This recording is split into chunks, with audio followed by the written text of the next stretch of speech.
Hi all, welcome back. ഇന്നത്തെ നമ്മുടെ special easy ആയിട്ടുള്ള ഒരു ചായക്കടീൻ്റെ റെസിപ്പിയാണ്. ഒരു മുട്ട കൊണ്ട് നമുക്ക് വളരെ പെട്ടെന്ന് ഉണ്ടാക്കിയെടുക്കാൻ പറ്റുന്ന നല്ലൊരു ചായക്കടിയാണിത്. അപ്പോൾ നമുക്കിതെങ്ങനെ ഉണ്ടാക്കുന്നതെന്ന് നോക്കാം. ആദ്യം തന്നെ നമുക്ക് മിക്സി ജാറിലേക്ക് ഒരു മുട്ട പൊട്ടിച്ചൊഴിച്ചു കൊടുക്കാം.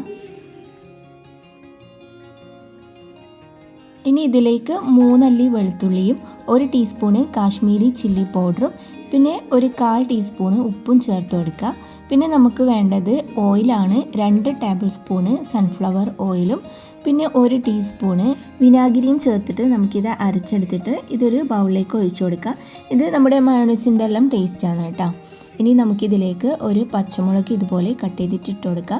പിന്നെ നമുക്ക് ഒരു ഉള്ളി ചെറുതായിട്ട് കട്ട് ചെയ്തതും ഒരു ക്യാരറ്റ് ഇതുപോലെ ഗ്രേറ്റ് ചെയ്തിട്ടും നമുക്കിതിലേക്ക് ഇട്ട് കൊടുക്കണം. ഇനി നമുക്ക് വേണ്ടത് ബ്രെഡാണ്. അപ്പോൾ ബ്രെഡ് ഇതുപോലെ ചെറിയ ചെറിയ കഷ്ണങ്ങളാക്കിയിട്ട് നമുക്കിതിലേക്ക് ഇട്ട് കൊടുക്കാം.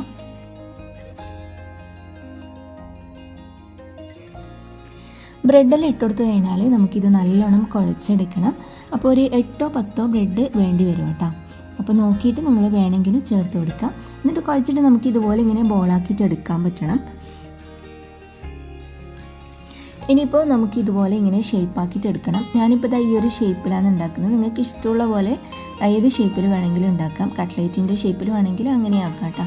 അപ്പോൾ ഇതെല്ലാം നമ്മൾ ഇതുപോലെ ഇങ്ങനെ റെഡിയാക്കിയിട്ട് എടുക്കണം. അപ്പോൾ അതെല്ലാം നമ്മൾ റെഡിയാക്കി എടുത്തിട്ടുണ്ട്. ഇനി നമുക്കിതൊന്ന് ബ്രെഡ് ക്രംസിൽ കോട്ട് ചെയ്തെടുക്കണം. അപ്പോൾ ഒരു 2 പീസ് ബ്രെഡ് മിക്സി ജാറിലിട്ടിട്ട് ഒന്ന് പൊടിച്ചെടുത്താൽ മതി കേട്ടോ. എന്നിട്ട് ഇത് ഓരോന്നും എടുത്തിട്ട് ഇതുപോലെ നന്നായിട്ടൊന്ന് കോട്ട് ചെയ്ത് വെക്കുക.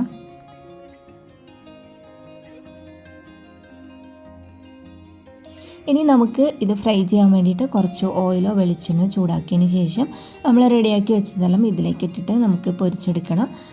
ആദ്യം ഹൈ ഫ്ലെയിമിൽ വെച്ചിട്ട് എണ്ണ നന്നായിട്ട് ചൂടായതിന് ശേഷം ലോ ഫ്ലെയിമിലേക്ക് മാറ്റിയിട്ടാണ് നമ്മളിത് ഫ്രൈ ചെയ്തെടുക്കേണ്ടത്. 2 സൈഡും നല്ല ക്രിസ്പി ആയിട്ട് വരുന്നത് വരെ തിരിച്ചു മറിച്ചൊക്കെ ഇട്ടിട്ട് നമുക്കിത് ഫ്രൈ ചെയ്തെടുക്കാം. അപ്പോൾ 2 സൈഡും നല്ല ഗോൾഡൻ കളറായി കഴിയുമ്പോൾ നമുക്ക് എണ്ണയിൽ നിന്ന് കോരി മാറ്റാം.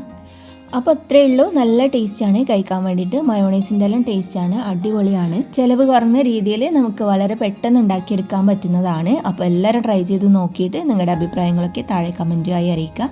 ഇന്നത്തെ റെസിപ്പി നിങ്ങൾക്ക് എല്ലാവർക്കും ഇഷ്ടപ്പെട്ടു എന്ന് വിചാരിക്കുന്നു. വീഡിയോ ഇഷ്ടപ്പെട്ടാൽ മറക്കാതെ ലൈക്കും ഷെയറും ചെയ്യുക. സബ്സ്ക്രൈബ് ചെയ്യാത്തവരാണെങ്കിൽ സബ്സ്ക്രൈബ് ചെയ്ത് സപ്പോർട്ടും കൂടി ചെയ്യുക. അപ്പോൾ നല്ലൊരു വീഡിയോ ആയിട്ട് നമുക്ക് വീണ്ടും കാണാം.